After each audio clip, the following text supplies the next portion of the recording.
Y hace aproximadamente un mes que tuvimos la oportunidad de estar aquí también compartiendo, hablaba algo acerca de un tema que tal vez pueda tener muchas vertientes, muchas aristas, y de alguna otra manera no se dio el tiempo necesario para terminarlo, aunque es breve el tema que tengo por exponer. Pero bueno, salió en dos partes, hablar de una manera general, no profunda, acerca de lo que es una de las áreas del gobierno de la iglesia, parte de su estructura, y es precisamente, vamos a hablar acerca de lo que es la segunda parte del tema del pastorado. Recordemos que hace prácticamente un mes tuvimos la oportunidad de hacer notar lo importante que es esta labor dentro del cuerpo de Cristo, y vimos también la importancia de que nosotros nos considerásemos como ovejas, ¿sí? Ovejas que estamos bajo el cuidado de nuestro pastor. Bien, así que vamos a llevar este tiempo en oración para pedir a nuestro Señor que por medio de su Espíritu Santo nos permita aprender un poco de esto y en base a eso también tomar decisiones que tienen que ver con el tema. Señor Dios, te damos la honra y la gloria y la alabanza, mi Dios, y queremos poner delante de ti, mi Dios, esta breve exposición, mi Dios, de tu palabra, siempre rogándote que seamos edificados, Padre, que hables a nuestra mente, a nuestro corazón, y en base a ello, mi Dios, nos ayudes a tomar decisiones que tengan que ver, mi Dios, con nuestra edificación y con la ayuda y el amor mutuo entre nosotros que estamos aquí como hijos tuyos. En el nombre de Jesús recibe toda la honra y la gloria, y aprovechamos el espacio, mi Dios, para rogarte por mis hermanos que por alguna razón no podrán estar aquí con nosotros en esta noche. Bendícelos ahí en el lugar donde se encuentren, mi Dios, guárdalos de todo mal, en el nombre de Jesús. Amén. Bien, en la ocasión anterior, mis hermanos, habíamos visto algo acerca de estos 5 ministerios que encontramos ahí en la carta del apóstol Pablo a los Efesios, y recordamos que de esos 5 ministerios, recordamos que primeramente nos da una lista de profetas, apóstoles, evangelistas, pastores, maestros, y de esto estábamos tomando únicamente la labor del pastorado, del pastor, y hacíamos notar que no se habla de la función sacerdotal, es decir, no se habla aquí del sacerdocio. ¿Sí? ¿Por qué razón? Bueno, el sacerdocio prácticamente viene a quedar abrogado por una simple y sencilla razón, que una de las principales tareas o actividades del sacerdote era el ofrecer sacrificios, ¿sí? Y al haber aprendido, de hecho, en estos días anteriores, nuestro hermano Luis, en los temas que se dan los jueves, se dio la oportunidad de compartir de que Jesucristo había hecho un solo sacrificio, que esto nos da a entender que no hay más sacrificios por hacer. Entonces queda en vano el que haya un sacerdocio como tal. ¿Sí? Ya el sacerdote hoy en día no podía ofrecer sacrificio alguno, ¿sí? Porque el sacrificio ya fue hecho una sola vez y para siempre, un sacrificio perfecto que nos lava de todos nuestros pecados. Así que vemos que el oficio de pastor, mis hermanos, el Señor nos lo ilustra en un salmo muy conocido que tuvimos la oportunidad de ver también en esa ocasión, que es el Salmo 23, ¿sí? Que nos habla del Señor, Jehová es mi pastor, nada me faltará. ¿Sí? Nos habla así precisamente de la labor que lleva a cabo el pastor. Dice que el pastor nos lleva a las aguas, nos da pastos, y también tiene la facultad de dirigir por medio del cayado, por medio de la vara, corregir, disciplinar, y en base a esto entendemos muchas veces el porqué, las actitudes de nuestros pastores, ¿sí? Entonces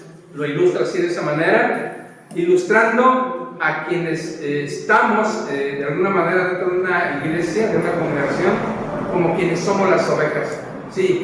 Y quien está al frente de nosotros es lógicamente el pastor. Entonces, con esta ilustración, aunque debemos entender que el pastor del que se habla en el Salmo 23 es el Señor mismo, ¿sí? Pero de alguna u otra manera es una ilustración del pastor que hoy en nuestros días llevamos a cabo en el cuerpo de Cristo, ¿sí? Entonces, eso nos da una gran ayuda para entender la labor que hoy en día lleva a cabo nuestro pastor, y Vimos algunos de los áreas que son difíciles. Veíamos que Pablo, de hecho, había manifestado en alguna de sus cartas el que algunos de sus colaboradores lo habían abandonado. Entonces, son parte de lo que aprendimos de que era una labor, un oficio muy, pero muy sufrido de parte del pastorado. Y bien, vamos de una manera rápida a ver ahí en primera carta del apóstol Timoteo, del apóstol a Timoteo, apóstol Pablo, lógicamente.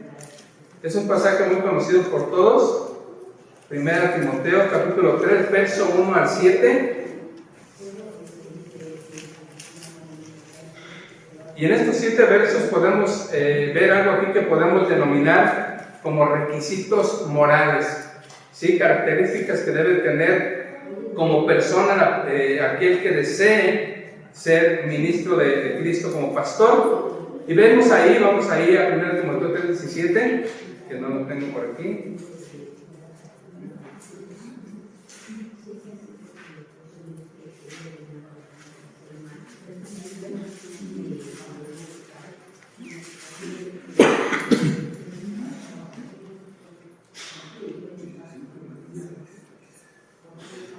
Del 1 al 7 dice así: palabra fiel, si alguno anhela obispado, buena obra desea, pero es necesario que el obispo sea irreprensible, marido de una sola mujer, sobrio, prudente, decoroso, hospedador, apto para enseñar, no dado al vino, no pendenciero, no codicioso de ganancias deshonestas, sino amable, apacible, no avaro, que gobierne bien su casa, que tenga a sus hijos en sujeción con toda honestidad, pues el que no sabe gobernar su propia casa, ¿cómo cuidará de la iglesia de Dios?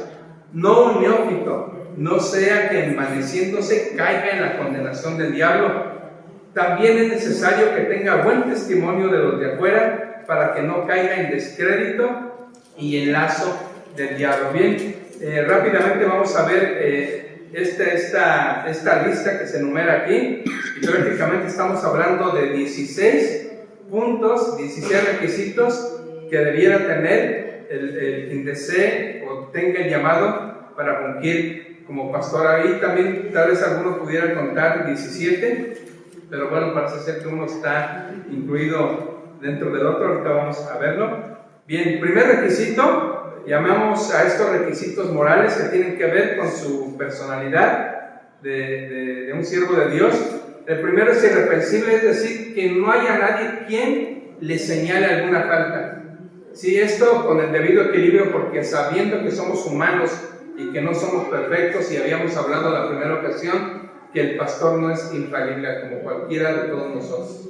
Sí, entonces, dentro del equilibrio que se amerita, el pastor debe de ser irreprensible, que no haya señalamiento que lo acuse de alguna actividad o de algún pecado que sea notorio, que sea escandaloso de alguna manera. El segundo dice marido de una sola mujer. No vamos a entrar a profundidad en los términos, pero estamos hablando prácticamente de que no practique la poligamia. ¿Sí? Marido de una sola mujer, sobrio, es decir, que sea maduro, prudente, que sea cauto para que no se deje llevar por sus impulsos, ¿sí? Que en todo las cosas no se deje llevar por aquel impulso que lo pueden llevar sus emociones, ¿sí? Si recibe tal vez alguna palabra que él se siente insultado, que no sea de los que le llaman por ahí de mecha corta, sino que tenga la paciencia suficiente para enfrentar y confrontar la situación que esté llevando a cabo. Decoroso, hablamos de una manera general de su apariencia, no podemos hablar de ninguna manera, aunque aquí sabemos que hay quienes fungen como pastores, e incluso ya de una manera tal vez para poder identificarse con los miembros de la iglesia, completamente tatuados, sin tener el cuidado tal vez de tapar lo que en algún tiempo de inconverso llegó a hacerse, tal vez con una vestimenta que no es la apropiada también para un servicio, para un culto a nuestro Dios. Entonces de esa manera podemos ver el decoro, o sea, su apariencia. Que sea hospedador, todos entendemos este concepto, cualquier necesidad de una persona, no solamente hermano en la fe, sino de cualquier persona que toque a su puerta, que necesite tal vez un vaso de agua, algún alimento, no haya en él el tener la mano cerrada, sino que siempre haya la intención de ayudar a esa persona que solicita de su ayuda. Apto para enseñar, lógicamente, con cierta preparación. Todos de alguna manera creo que somos capaces de desempeñar en menor o mayor grado esa función, pero cuando tienes esa capacidad, pero a la vez la riegas tú, o sea, edificándote por algún medio que tú quieras, sea por cuadernos, por libros, por institutos, cursos X, siempre se da esa oportunidad, pero con la finalidad de lograr esa aptitud para enseñar. No dado al vino, este es un tema también muy, donde se le buscan muchos conceptos, por ahí muchas veces se llegan a hacer paneles de discusión, donde si el vino, muchas veces donde llegamos a convertirnos incluso en químicos, en alimentos, que no es que vino es solamente cuando tiene ciertos grados, que si es cuando la uva es exprimida, o sea, tantas cosas que se dan, pero aquí lo que debemos de entender y debemos de, ¿cómo podríamos decirle? De entender, sí, de entender que se está refiriendo a la embriaguez, ¿sí? O sea, que no sea dado a embriagarse. No podemos detenernos en el tema de que si es vino, que si de la uva, X cosas, ¿no? Entonces, simple y sencillamente no dado al alcoholismo. Apto para enseñar, no dado al vino, no pendenciero, es decir, que no sea revoltoso, que no sea pleitista. Número 10, que no sea codicioso de ganancias deshonestas. Cuando tenemos oportunidad de ver este asunto, debemos de entender lo siguiente: cualquier cargo donde se manejen dineros siempre es peligrosísimo y muy delicado. Nosotros recordamos ahí en el Antiguo Testamento con el suegro de Moisés, cuando le dijo que para que aminorara su carga de trabajo, que eligiese personas que le ayudaran en lo que tenía que ver con las necesidades del pueblo de Israel. Y lo que Jethro le sugirió es que entre esas personas que colaboraran con él, que no hubiera personas que fueran amadoras del dinero, que no fueran avariciosas, ¿sí? Porque un cargo de esa magnitud, donde se mueva el dinero, mis hermanos, siempre va a haber algún tipo de detalles, ¿sí? Y si esta persona no tiene en su corazón la verdadera vocación de lo que va a realizar, seguramente va a caer en algún descrédito por causa de los manejos de dinero. Y hay un ejemplo muy, muy común que nosotros conocemos como creyentes, y es el caso de Judas Iscariote. Sí, no en balde conocemos el que vendió a Jesús por 30 monedas de plata. Sabemos que él era el encargado de alguna manera de la tesorería del grupo de los discípulos. Sí, entonces el manejar dinero, mis hermanos, es un detalle que hay que tener mucho cuidado con ello. No codicioso de ganancias deshonestas, dice amable, que sea apacible, no avaro, nuevamente vuelve de alguna manera a redundarlo, que gobierne bien su casa. Y aquí también es un detalle que de alguna manera nosotros tuviésemos que ser tolerantes, porque ¿quién de nosotros tiene un hogar perfecto? ¿Quién de nosotros tiene en nuestras manos el manejo del corazón y la mente de nuestros hijos? Nadie. Todos somos diferentes, somos independientes en nuestra manera de pensar y de actuar, y muchas veces incluso llegamos a pensar que en nuestro hogar tenemos a los hijos ejemplares, pero mientras están delante de nosotros pueden ser esos hijos ejemplares, pero cuando ya ellos están en otro medio, están en la escuela, que están con los amigos, ya es diferente. Donde nuestros ojos ya no los pueden mirar, muchas veces ellos se salen muchas veces de este rango de lo que la Biblia le pide al ministro de Dios. Pero siempre, precisamente por eso, ahí debemos todos de ser tolerantes, y esto hace merecedor a nuestros pastores de nuestras oraciones, de interceder por cada uno de ellos, por la vida de sus familias. que gobierna bien su casa, no un neófito. Esta palabra de golpe se oye así como muy agresiva, incluso se oye ofensiva.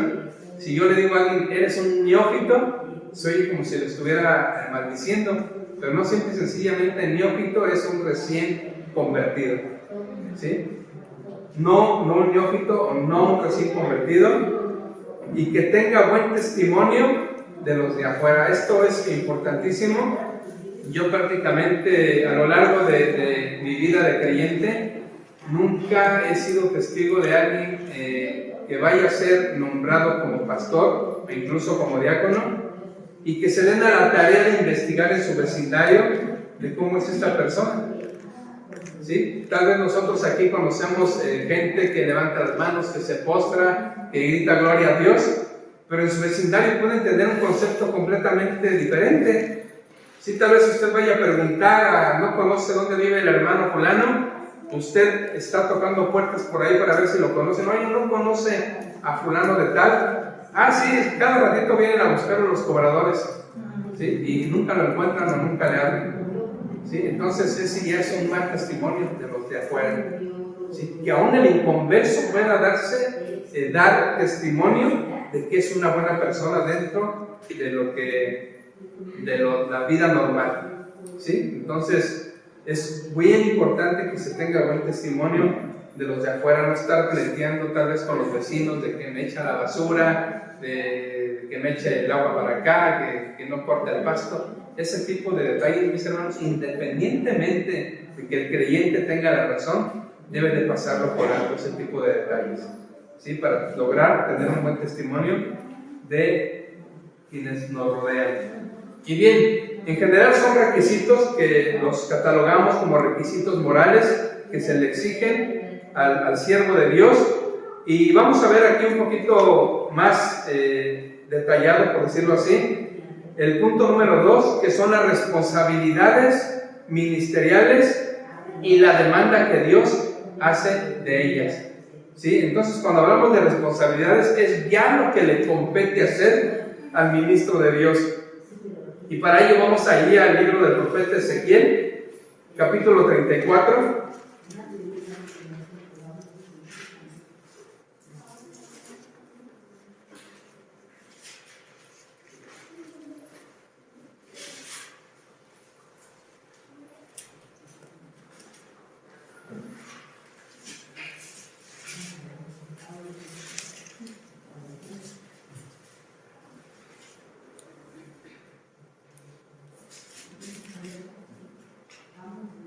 Ezequiel 34, vamos a leer del verso 1 al 10.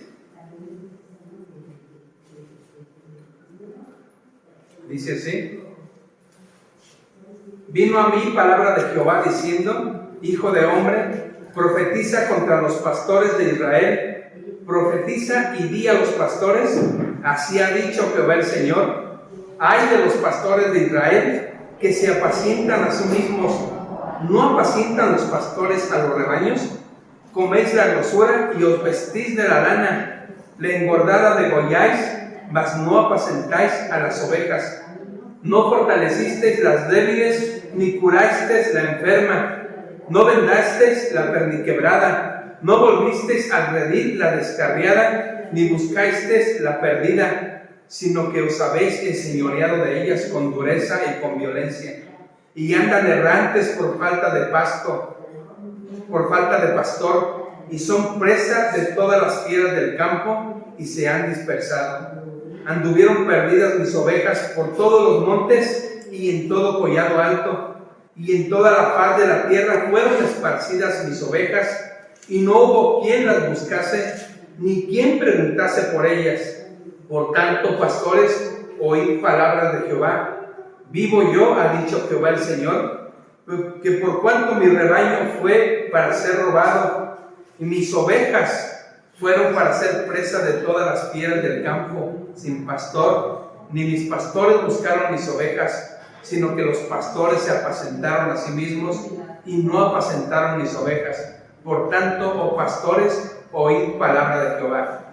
Así ha dicho Jehová el Señor: he aquí, yo estoy contra los pastores, y demandaré mis ovejas de su mano, y les haré dejar de apacentar las ovejas, ni los pastores se apacentarán más a sí mismos, pues yo libraré mis ovejas de sus bocas y no les serán más por comida. Bien, este pasaje es muchas veces difícil de escucharlo de un ministro. ¿Por qué? ¿Por qué razón? Porque muchas veces el pastor llega a sentirse falto como ser humano que es, y muchas veces tal vez al leer estos pasajes o estos versos siente como si él mismo se estuviera disparando a los pies.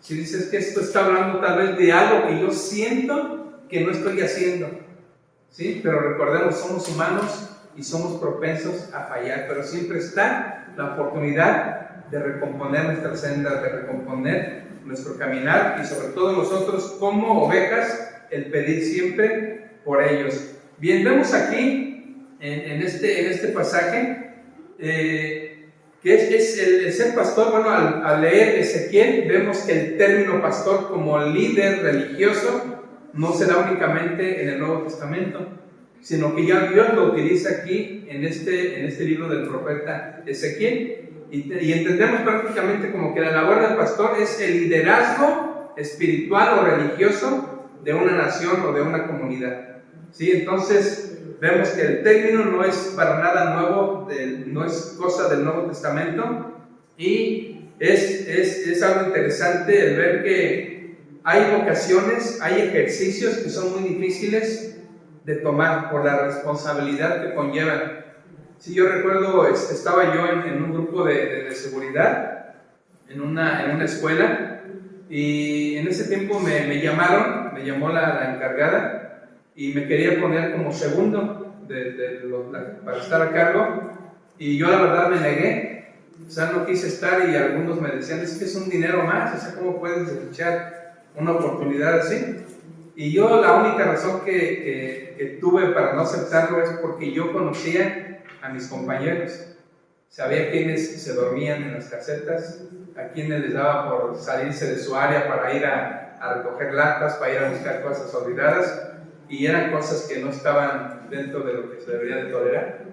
Y como de alguna manera eran buenos amigos estas personas, yo me sentía incómodo para delatarles, ¿sí? Entonces dije, es un cargo que yo no puedo ejercer, porque no tendría yo el carácter para llevar a cabo esta función. Entonces el pastorado es algo semejante, es una vocación dificilísima de llevar a cabo. Vemos por ejemplo ahí en el verso 2 y el 3 que nos dice que se apacientan a sí mismas, es decir, ven por sus propios intereses. Y yo tristemente, mis hermanos, da tristeza el ver que el pastorado muchas veces ya no es tomado como una vocación, como un llamamiento de Dios, sino que precisamente por el tema que veíamos de los dineros, muchas veces se prestan como una función que muchas personas buscan para dedicarse a ellas como un trabajo secular, ¿sí?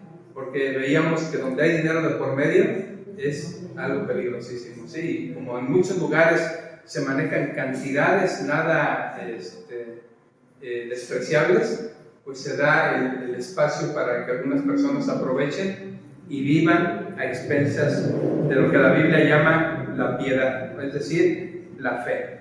Se apacientan a sí mismos, y vemos ahí la carta del apóstol Pablo a los romanos, un ejemplo de algunos personajes que nos hablan. Romanos 16, verso 17.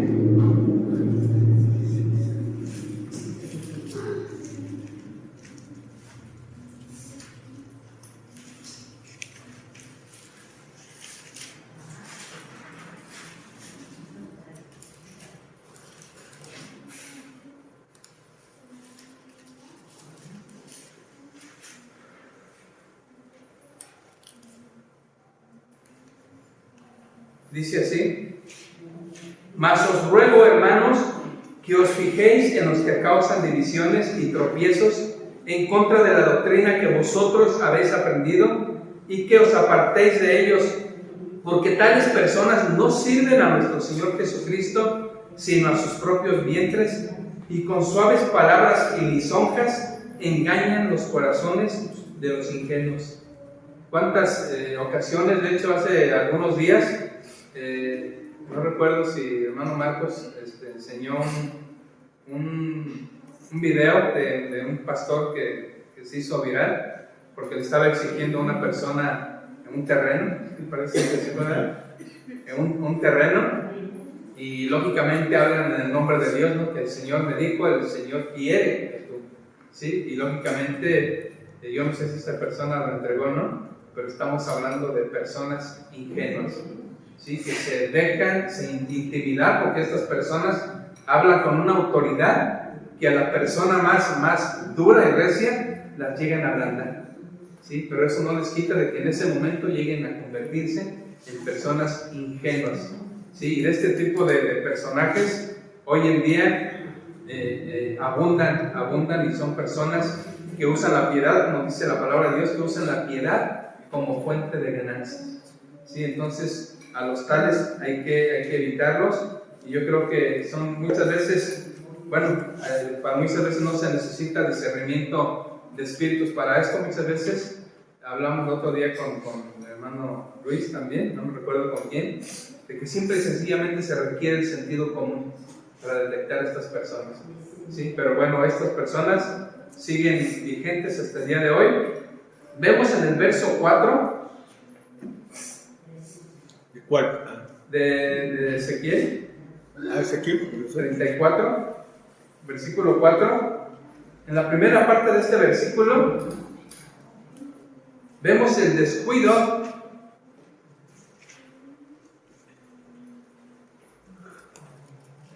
de la oveja débil y la enferma. Dice: no fortaleciste las débiles, ni curaste la enferma, no vendaste la perniquebrada. Entonces, tal vez está hablando de alguna manera en sentido figurado, pero en el sentido ya espiritual, dentro de la congregación, dentro de las ovejas, hay personas que precisamente nos identificamos con ellas, así como débiles, como enfermos espiritualmente, tal vez en el sentido de que no tenemos suficiente conocimiento bíblico, y eso nos lleva a estar en un estado de debilidad, de enfermedad.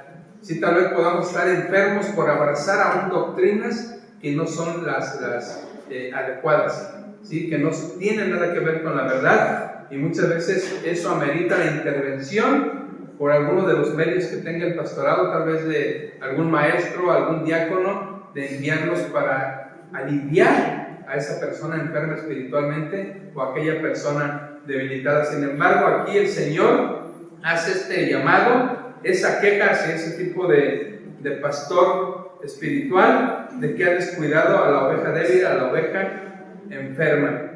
En la segunda parte de ese mismo verso vemos la ignorancia voluntaria a quien anda desordenadamente y a la que ya no asiste, ¿sí? El líder de iglesia, el pastor, no puede simplemente decir: oye, fulanito ya no vino, bueno, allá, sí, ya vendrá. Sino, ¿sí? En primer lugar, se tiene que apercibir de que ya no vino. Y aquí volvemos al mismo equilibrio, ¿sí? Puede darse, hay iglesias donde el número de personas no permite el percibir este tipo de eventos, pero dentro de lo que cabe tiene que haber alguna manera de darse cuenta de alguien que no asiste o de alguien que esté pasando por problemas difíciles y no ignorarlos, ¿sí? Acudir en su ayuda.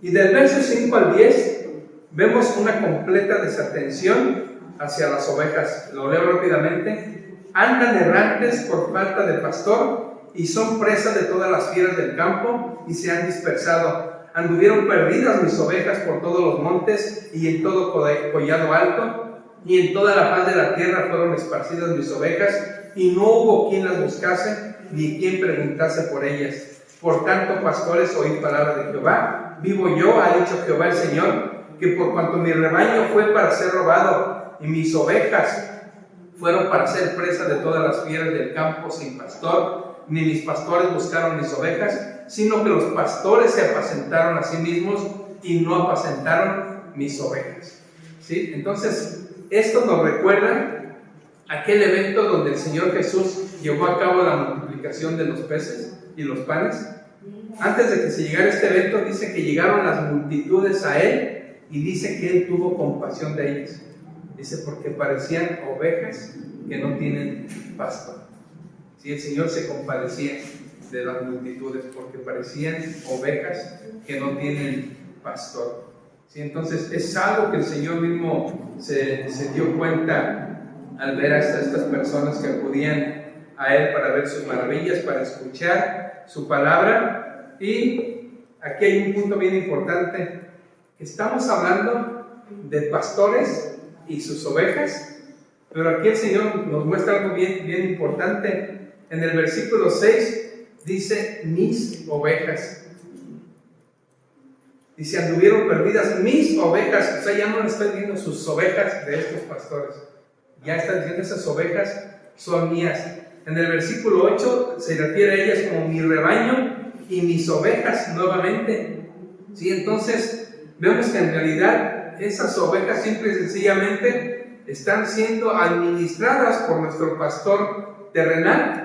¿Sí? Pero que a la vez la Biblia nos habla de que hay un príncipe de los pastores, el pastor de pastores, en el cual, ante quien nuestro pastor terrenal tendrá de alguna manera que dar cuenta de ellas. Es decir, se ha convertido nuestro pastor en un mayordomo del pastor de pastores. Y vamos ahí al libro a la carta a los Hebreos, capítulo 13, 2 versos más para terminar. Hebreos 13, 17.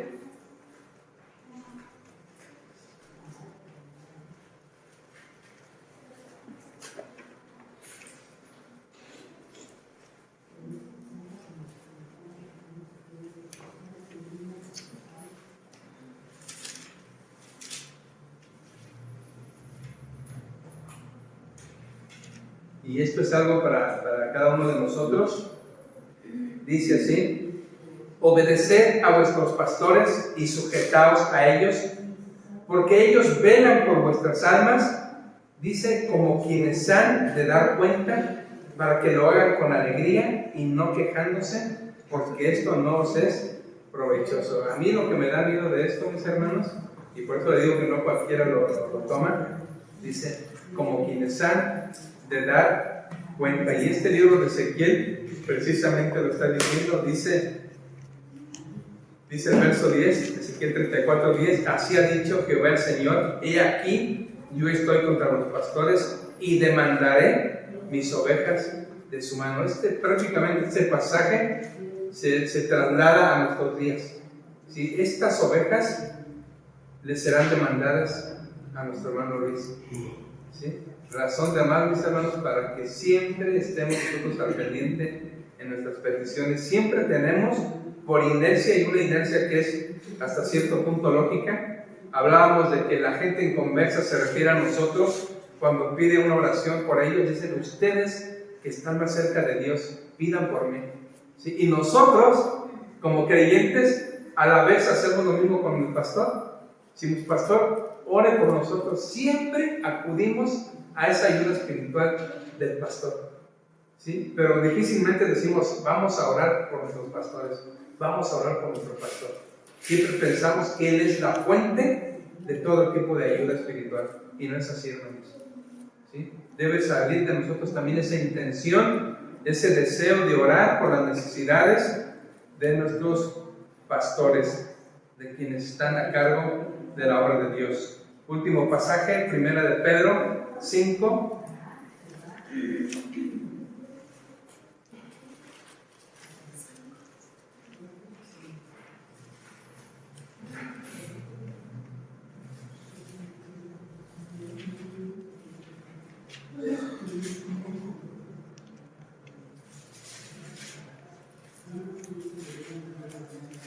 Verso 1 al 4. Dice así: ruego a los ancianos que están entre vosotros, yo anciano también con ellos, y testigo de los padecimientos de Cristo, que soy también participante de la gloria que será revelada. Apacentad la grey de Dios que está entre vosotros, cuidando de ella, no por fuerza, sino voluntariamente, no por ganancia deshonesta, sino con ánimo pronto, no como teniendo señorío sobre los que están a vuestro cuidado, sino siendo ejemplos de la grey.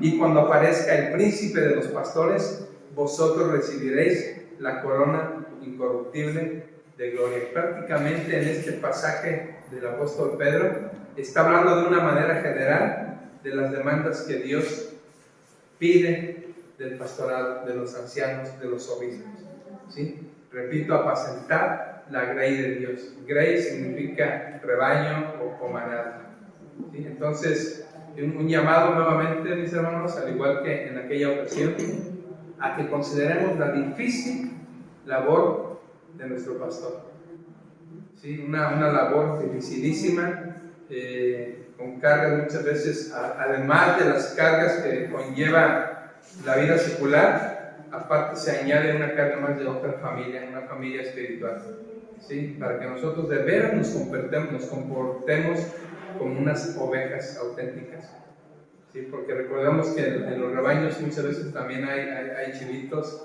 hay cabras rebeldes, y de alguna u otra manera nosotros debemos pedir a nuestro Dios nuevamente que nos permita ser esas ovejas dóciles, que nos permitan seguir la voz de nuestro pastor. Lógicamente todo esto se engloba en que es en el Señor, ¿sí? Aquí una de las recomendaciones que hace el apóstol Pedro dice: no como teniendo señoría, ¿sí? Es un pastor, no es un capataz, ¿sí? Entonces vamos a ponernos de pie, mis hermanos.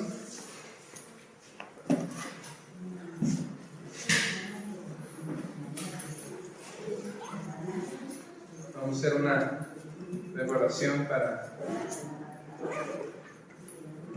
pedir a nuestro Dios que nos ayude a entender este pasaje. Señor Dios, Padre eterno que estás en los cielos, en tu nombre, Padre, oramos rogándote para que, sabemos, mi Dios, que es un tiempo de oración de peticiones, pero queremos en este espacio, mi Dios, rogarte especialmente por nuestro hermano Luis, Señor, a quien tú nos has puesto, mi Dios, como pastor de esta grey, de esta iglesia, de esta manada pequeña, decía tu palabra, y que nos permitas, mi Dios, ser ese apoyo, mi Dios, que también requiere él como persona, como humano que es también, mi Dios, y le ayudes, Padre, en sus necesidades, en sus debilidades, Padre, que sea él fortalecido, Señor, mi Dios, y nos permitas a todos, mi Dios, siempre a cada momento, en nuestro tiempo de oración en casa, mi Dios, siempre tener en nuestra mente el orar por nuestro hermano, mi Dios, por su esposa, por sus familias. En el nombre de Jesús, en este momento queremos encomendarlo delante de ti, mi Dios, para que tu Espíritu Santo, mi Dios, le fortalezca, lo saque victorioso, mi Dios, en toda situación que tenga que ver, mi Dios, con esta ardua labor en la cual tú lo has puesto. En todo, por todo, mi Dios, te damos la honra y la gloria y nuestro agradecimiento en el nombre de Cristo Jesús. Amén.